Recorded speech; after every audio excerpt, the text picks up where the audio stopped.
دوستان شما صدای شرقی میشه خیلی کار زحمت زیاد دوستان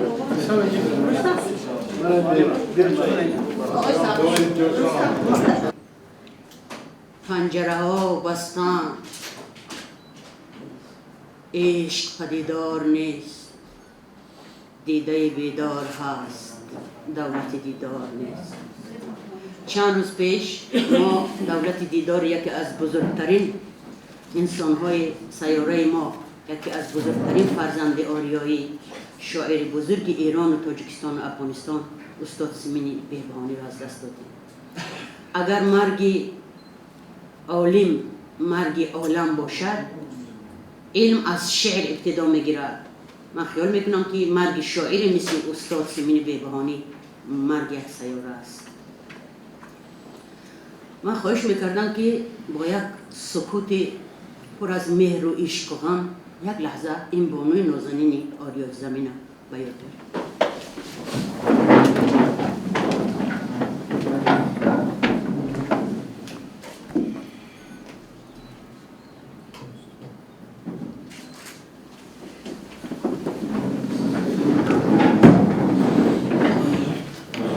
ما در روزهای اول این فاجعه هم از خانم نگفتیم، هم از تسلیت نگفتیم.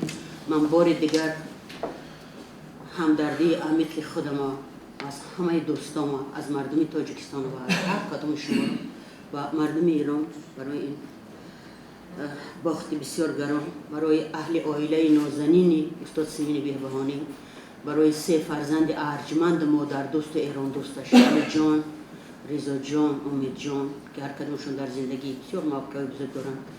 عرض میکنم و میخوام بگم که ما و شما انسان‌های خوشبختی هستیم که در قرن سیمین بهبهانی زندگی میکنیم. استاد سیمین بهبهانی در 2 قرن زندگی کردن، در قرن 20 و 21. ما این شماره ها را آقای عسکری و میلادی میگیم، شماره میلادی میگیم و من میخوام بگم که ایشون فرزند 2 قرن بودند و یک سرزمین بزرگی با نام آریانای بزرگ از خلیج فارس و بدخشان. و ببینید که قسمت وقتی که شاعر میسازد یا آفریدگار ما وقتی که یک بزرگ میسازد، از اول تا آخر هر نقشش و نظر میگیرد. استاد سیمین بهبهانی در بین 2 شاعر بزرگی قرن ما به دنیا آمدند، در بین پروین اعتصامی و فروغ فرخزاد. من اصلا در ادبیات دامن و شلوار قبول ندارم، میدونی همتون، اما سخن از اون میرود که این 3 نفر چنان باری رو برداشتن که در طول این قرنها مردها نبرداشتن. ما از شاهنامه میگذاریم، از مستوی میگذاریم، این زنهایی که عمر کوتاه دیدن 2 نفرش. خب پروین اعتصامی از سیمین بهبهانی 20-21 سال کلانتر بود و در تبریز فاتحه میتید، میگه که شاعر بزرگ میشه وقتی که سیمین میبینه در خانه پدرش. سیمین بهبهانی از تبریز است، من بعد فهمیدم. اما فروغ فرخزاد 5 سال 6 سال از خورد است از سیمین بهبهانی. من میخوام بگم که این 3 نفره برای سبقت، برای مسابقه پروردگار شعر آفر ما و دنیا سر داد و بار هر 2 این بزرگه در گردن سیمین بار کرد. ببینید سیمین یک معلمه مکتب بود، اگر به تاجیکی بگیم در مدرسه درس میداد. معلمه از دوره معلمی تا امروز با استاد بزرگ غزل سرای قرن 20 رسید. برای من جای بسیار افسوس است که آقای عسکری وقتی که غزل قرن 20 در ایران چاپ کردن، غزل سرایان، در اونجا نام سیمین نیست. در کتابی که این قدر است من دارم و نام سیمین در اون کتاب نیست. من خیال میکنم که خب این چیز دیگه چیزه. این زن توانست که در همین یک غزل معروف و از دوران استاد رودکی سر کنیم تا امروز در اینجا توانست که غزل‌های بگوید که هیچ کس نگفته است. مثلا من غزل‌های سیمین هم خودش خوانده نمیتونم. بقل تاجیکو کلداو میخورد زبانم، که خودش چنان نازنین میخواند. و در شیراز، در دانشگاه شیراز یک کنفرانس بود با نام غزل نوین و غزل آفران.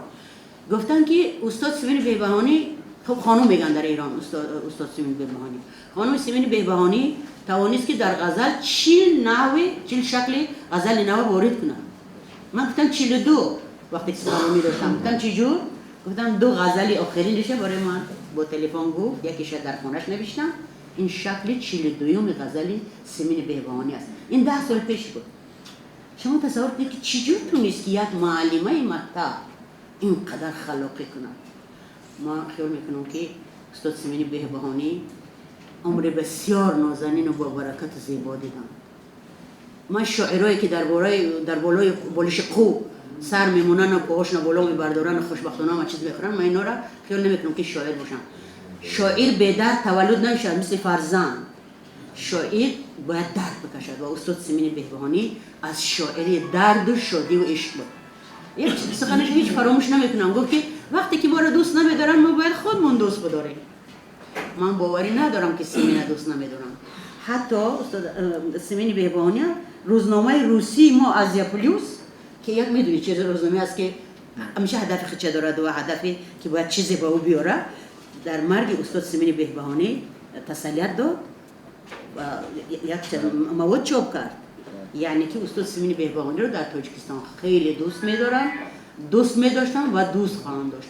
و از همه جای حزن و غم در اون است که ایشان خودشون 50 و چند سال پیش به تاجیکستان بود شعرشون اومدن، اما خودشون یگان بار تاجیکستان رو ندیدن. من نمیخوام بدگویی کنم یا که بدنفسی کنم، اما خیال میکنم که با مرگ سیمین بهبهانی خدا زنده بداره سایه اتحاجه. ما بزرگترین شعر نویسای قرن 20 از دست دادیم. قیصر امینپور هم از بین رفت و خدا میدونه که دیگه ما کسی داریم یا نداریم. به همین خاطر ما این محفل عشق، محفل دوستی، محفل میکنیم که روح استاد شاد شود. چون که امروز هم در یک مسجدهای بزرگ تهران یاد بودی این خانم بزرگ برگزار میگردد و در اونجا هم سخنهای نیک زیاد میگن که هر یک آدمی که از بین میرود وقتی که نامش میگیرن می نشستن انتظار در لب یک رودخانه. هر کسی که نام فلانی را به خوبی میگیرد یک کبوتر یک گوهردانه آورده در نزدش میمونده است. من امروز خیال میکنم که استاد سیمین بهبهانی 1000 دامن گوهردانه از ما میگیرد. روحشون شاد باد.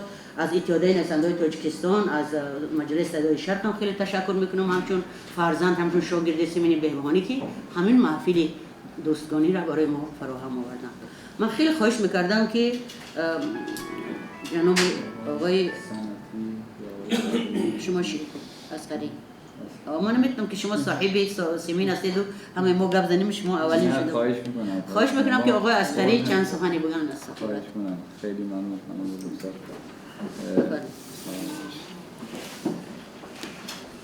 بسم الله الرحمن الرحیم. هر سنت من حقیقتا برای صحبت و برای اینکه به حساب بخوندم اینجا حالا صحبت راجع به خانم سیمین بهبهانی نداشتم، بیشتر آمدم که مستمع باشم. در واقع حالا از این جلسه خیلی ارجمند و با ارزشی که برگزار شده، جلسه‌ای که من احساس میکنم که جلسه خودجوشی بوده که واقعاً اون تعداد از فرهیختگان و زیاییان و که دانشمندان عزیز تاجیکستان ما خودشون خودجوش کردن به این نتیجه رسیدن که به هر حال یک اتفاق افتاده، یک رویداد اتفاق افتاده در مورد یکی از شاعرای بالاخره به نام ایران که نمیشه بی تفاوت بود و بر همین اساس زحمت اصلی این کار هم به دوش خانم گلرخسار بوده. ما خیلی ممنون هستیم از زحمتی که ایشون کشیدن، سایر دوستان متقبل شدن برای برگزاری این جلسه. واقعیتش این است که من احساسم این است که خانم گلرخسار در واقع روح پیوند عرض کنم که ادبیات و حالا به طور خاص شعر دو تا ملت ایران و تاجیکستان هستند. یعنی عرض کنم اون هیچ احساس جدایی واقعا ما بین به حساب دو مرز حالا ادبیات و شعری که ما در ایران داریم و ادبیات و شعری که در تاجیکستان هست نداریم. و خانم گلرخسار همیشه نشون دادن که در واقع متعلق به هر دو ملت هستن. همیشه نشون دادن که هر وقت اتفاقی در حال ایران بیفته بی تفاوت نیستن. من مطمئن هستم که شناخت ایشون نسبت به خانم سیمین بهبهانی خیلی بیشتر از بنده حقیر هست و خب ایشون به هر حال ارتباط داشتن. عرض کنم خدمت شما تعلیقات این خانم محترم رو خوندن در توفیق زیارتش رو داشتن که من متاسفانه خودم نداشتم. قدرت ایشون شاهد دیدیم که من شاید بگم کمتر جایی من این رو دیدم. من به صراحت اعتراف کنم چون من حالا در واقع خودم درگیر خوندن مجلات و روزنامه‌های مختلف هم در حال دست خود من هست. دیدم که تو این یک هفته گذشته چقدر مطلب راجع به خانم خدمت شما حتی به دوستان هم گفتم که شاید به نظر برسه شاید واقعی همین ها رو من معتقد هستم که در واقع به این نتیجه میرسم که همین ها نشون میده بی تفاوت باشه. در مورد خانم سیمینی بهبانی هم به همین صورت اون انرژی اونها این برمیگرده به اون صفای برقرار بعد اونها. من افتخار واقعا میگم برای من خیلی باعث افتخاره این کارها که ما خدمت خانم دکتر انعکاس پیدا میکنه. حالا بعضی وقتا ممکنه خب حالا فرض کنید که به مدار بعضیا خوش بیاد بعضی وقتا ممکنه خوش نیاد اون مشکلی نیست. ولی الحمدلله رب العالمین ما توی سیمینی بهبانی در ایران رعایت شده.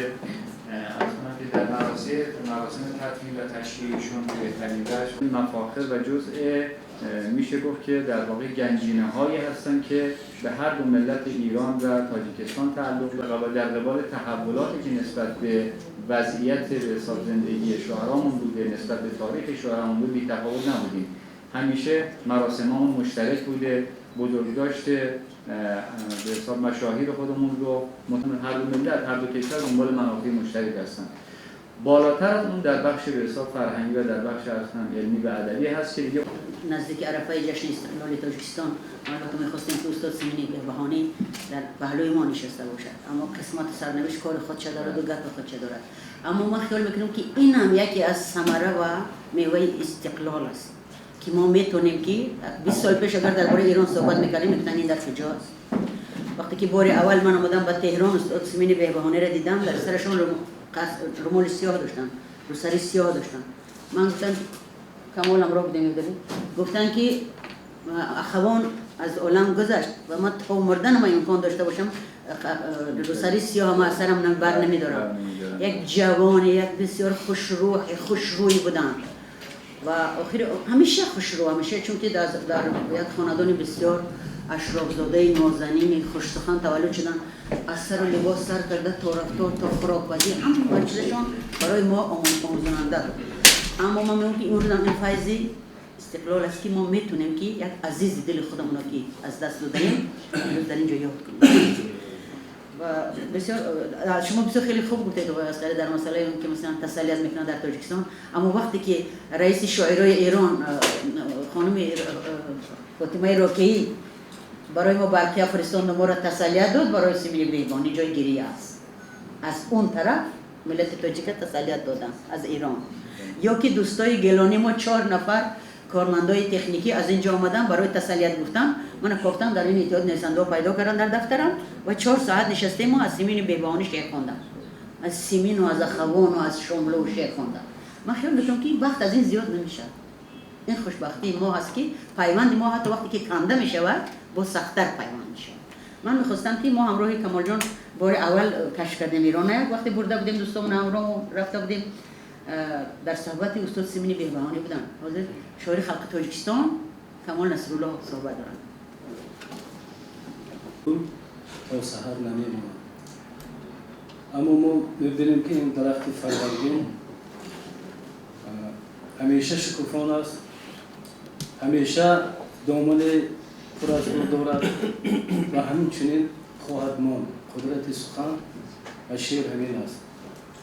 وقتی که اشراف الدین معلمی عزیز ما یک سفر نخستین بعد از همون سال ما 2 بار به ایران سفر کردیم. سال 90 اولین سالگرد ارتحال امام خمینی بود و بعد از چند یک تبادل گروهش یک سفر فرهنگی شد. اولین سفر فرهنگی بعد از پوش کردن شوروی بود و اولین تاجیک ها ادیبایی بودن که به ایران اومدن سال 90 بعد از پشتوری نبود، در دوره شوروی بود، اما بعد از بازسازی بود، بعد از آغاز بازسازی بود، یعنی که مرزها تا درجه پیشرفته شده بودن، این کارها شده بود.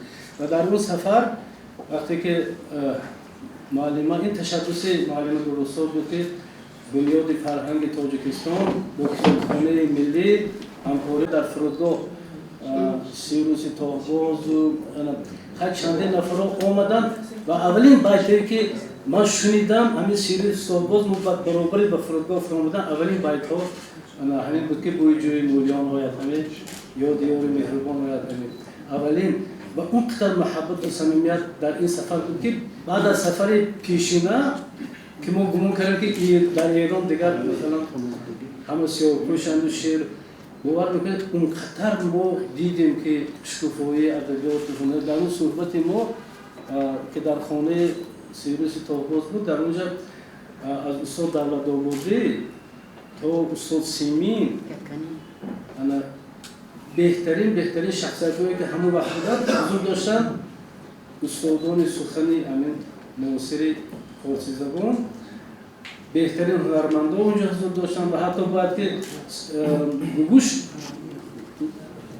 حضور می داشت که با یک سبب اونجا نتونستن و همین در همین حاله همین محبت و همین پذیرایی و همین دوستی ما استاد سیمین بار اول دیدیم وقتی که درباره من نشسته بودم وقتی که معلمه با دنبوره سرود میخوندم و مختار به وجه می آمدم و وقتی که درباره من نشسته بودم من آیسته یک دو ساعت شدیم اونجا صحبت داشتیم بعد من آیسته برایشون همین مصرحایی که خوندم که چون درخت فروردین پرشکوفه جانم وقتی که این شعر خوندم استاد سیمین حیران شدم از جاشون خیستم گفتم که این شعر من عذاب میدونه و من گفتم استاد شعر شما نه تنها من تمام تاجیکستان عذاب میدونه شما مختلف محبوبیت دارید در اونجا و بار اول شنیدم که در تاجیکستان اینقدر اعتبار دارن شعرشان ورد زبان ها هست و این بسیار اینا خوش پذیرفتن استقبال کردن من چی بگم وقتی که برایت نام دارد همین غزل میخوام خوندم چون که در این غزل استاد سیمین شاید که آخرین همین وجود خودشان ریخته باشن آیات مصحف عشقم کس خواندنم نتواند و اون کس که مدعیم شد غیر از دروغ نخواند چنان سیاوش پاکم از دود شعله چی باکم آتش برخت سفیدم خاکستر نفشاند دل را برابر یاران چون گل به هدیه نهادم دیوانه اون که به تهمت خون از گلم بچکاند اون شبنمم که سراپا در انتظار طلوعیم گو آفتاب برآید و از من نشانه نماند اون شبنمم که سراپا در انتظار طلوعیم گو آفتاب برآید و از من نشانه نماند جان را به هیچ شمردم این است رمزی حضورم دشمن بداند و دردا که نکته دوست نداند رویای باغی بهشتم در نقش پرده پاکت رویای باغ بهشتم در نقش پرده خوابت شیطان به کینه مبادا این پرده را بدراند چون صبح آیتی حقم تصویر طلعت حقم عاقل طلیعه حق را در گل چگونه کشاند جز آفتاب و به جز من ظلمت زدا و سلازم پیغام نور و صدا را سوی شما که رساند گفتی چرا نکشندم زیرا هر آن که به کشتن جسم مرا بتواند شعر مرا نتواند تشکر کنم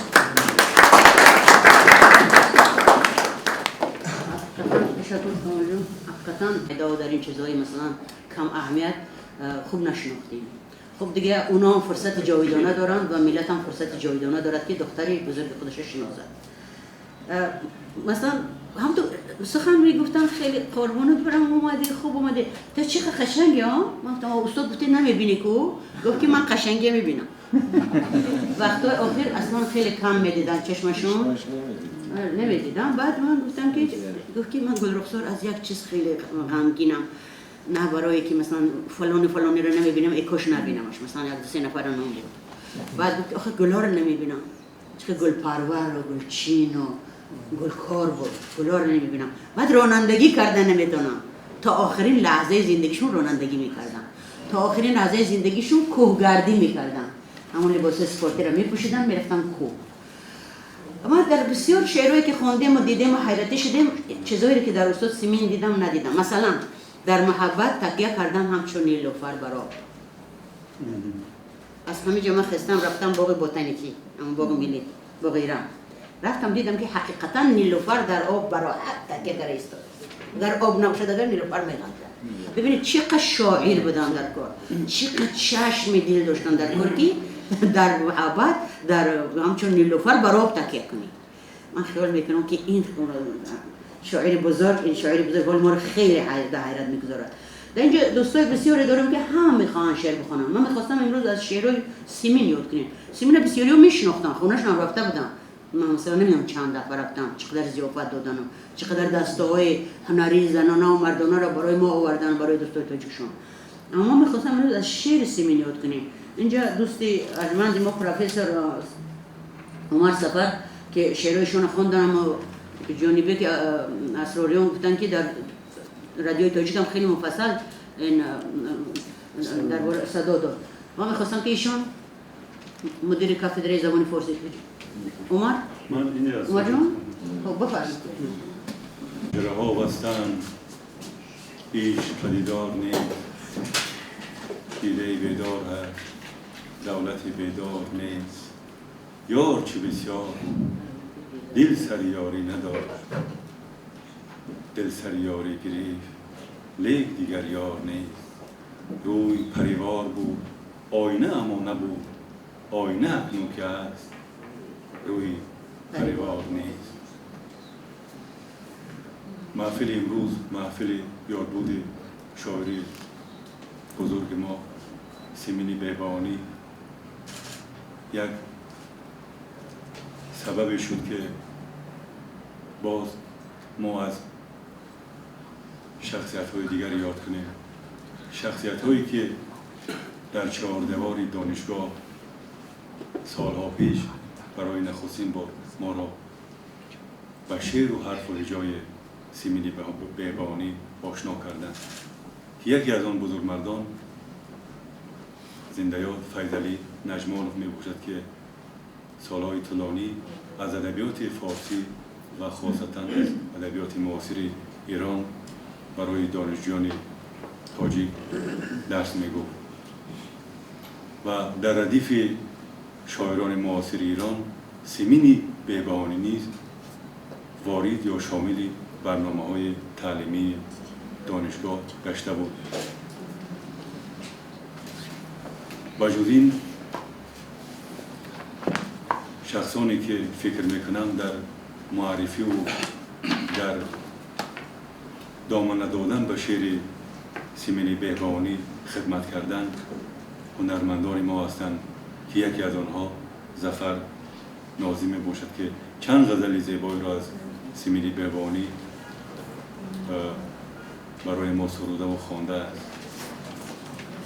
و اما درباره شعر سیمینی بهبانی، البته سیمین اگر از نگاه انواع شعری بگیریم بیشتر در ادبیات معاصر غزل گفته و این دختری پرسال ادبیات فارسی را به گونه دیگر با فضاهای فکری تازه پیشکش و منظوری خوانندگان کرده است.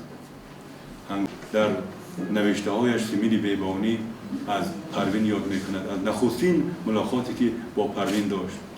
او میگوید وقتی که من خیلی خور بودم و برای خود شعرها می نوشتم، روز مادرم از یک شعر من، از نوشته های من خبردار شد و وقتی که پرسید که این را تو گفتی یا تو نوشتی، من میگه خیلی هیجانی شده بودم و خیلی گریه کردم. دیگر مادرم به من چیزی نگفت و بعد از چند روز یک زن مهمان ما شد. مهمان ما، من نمیدونستم این زن کیست، اما بعد از آنکه این مهمان رفت مادرم گفت که میدونی این که بود؟ این مهمان عزیز پروین اعتصامی بود. سیمینی بهبانی همچنین از مادرش با مهر و با صمیمیت یاد میکند که به خاطر آن که من یک شاعر بشم، به خاطر اینکه به نهایت کار شاعری بشوم، او میگه تمام شرایط را برای من مهیا کرد. هرچند که در زندگی، در کانون خانوادگی ما میگه دچار مشکلات زیادی بودیم، خیلی در آوان خوردی این کانون خانوادگی پاشیده شد. گفتم چی؟ گفت که الان ما با علی جون در تاکسی می آمدیم، یکی تاکسی نگاه کرد، راننده تاکسی گفت که ای خانم من شما رو میشناسم. میگه خوشحال شدم که من همچون شاعر میشناسی از تاکسی رو. گفت که چجور؟ چی رو میشناسی؟ کدام شعر؟ نه شعر تنه ترا کتک زده بودن میدونم. در نزد زندان ایوین ترا کتک زدن من دیدم ترا میشناسم. یعنی کتک هم خوردیم. شما آقای اصغری خیلی خوب گفتین که مثلا شاعرها یک بعضی چیزا رو میگن. یک جانوره که هست با نام آبصافکنک در بالای دریا میگردد، اینقدر گرم چی دارد؟ نامش آبصافکنک.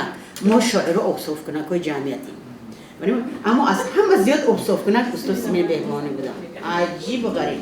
همینقدر شوخ بودن که وقتی که من شعر ای رفته ز دل رفته ز بر رفته ز خاطر خوندم که ای باز چلی کامل جا گفتن تین از کجا میدونی؟ گفتم چرا؟ من همین نمیدونم فقط دیگه چی نمیدونم. تین از کجا میدونی؟ اشکار شش قطار. این شعری است که من در دوران خیلی بدبختی میگفتم من خیلی بدبختم. من خواستم خدا بکشم. میگه همین شعر من زندان تین از کجا میدونی؟ گفتم ما اینو 50 سال است که میدونیم. بعد گفت با چی رو میدونی؟ ما گفتم که ما مرا ببوس میدونیم. اون چه؟ با چی رو میدونی؟ ما گفتم ما رو از برات دامن کشان. گفت که میتونی خوندم؟ گفتم هر دمون نشستم از برات. شعر مرا نه چون نیست. شما پرسیدن که در تاجیکستان شما چی رو میدونید؟ شعرهایی رو میدونیم. ببینید که یک مرز بود که یک مرز آهنی. این سفری ما هم سبب داشت با ما از مسکو در تاجیکستان ما نمیتونستیم این سفر رو پیش کنیم. وقتی که این نخچیوان آمدن و چه شد و بعد ایمان خط نامه نوشتن بعد گورباچوف و بعد آمدن آقای رفسنجانی اینا ما عضو پارلمان شوروی بودیم، عضو کمیته بین المللی. گفتن که در رستوران خوراک می‌خوردیم، میگه برام یک گروه صحبت می‌کنه با فارسی. رفتم گفتم شما از کجا؟ در همون رستوران هتل مسکو. گفتن ما از ایران. آقای رفسنجانی و با آقای دایی تا هنوز خیلی دوستیم. من اصلا خیلی دوستش دارم برام. بعد گفتن که مثلا شما از کجا بودید؟ بله نه اینا عضو پارلمان بودن. برای همین خوبه اینقدر. الان به ما سلام زنده باشید. هیچ باور نمی‌کنم که با سیمین رفتن از بعد 17 مارس همین سال در عرفه نوروز من از یعنی ما اونجا بودم بعد اومدم زنگ زدم گفتن که نه بیاید تشریف نبرید. من خیلی خستم گفتم من خیلی خستم. گفتم چیکار می‌کنید؟ میگه من خونه تکانی دارم. اومده که در نوروز عید ایام نوروز گفتم مثلا خودت خونه میده که خودم که قش کردم خودم باید بتکم اینا رو. و از این منزل کریم خان زند رفتن با اون مشترک. ببینه پیشکی میدونستم میروم رفتن به منزل اولشون. در این منزلی که اولشون بودم من دوست ارجمند ما شاعر منقد و نویسنده و ترجمان رستم وهاب مهمانشون بودن. میخواستم سخن بگن از اون قصه کنم. هر تاجیکی که میرود میخواستم خونه استاد سیمین بهبانی برم برای همه‌شون مفصل ضیافت بدم و در همونجا وفات کردم. ببینه یک نگشتی بگه که گریزه حالا سیمین میگه که بروه تا بمانم قسم قدرتش هست که موند است دیگه و استاد خلیل خلیلی که بسیاری رو ندارم یک 3 سال پیش خلیلی من گفته بودم که کوری و ظلمت پروری مینت گذاری ایلت است اگر به همون زبان صحبت کنم همون شاعر زبان و امروز شما ببینید که ما هیچ جدایی هیچ بیگانگی هیچ دوری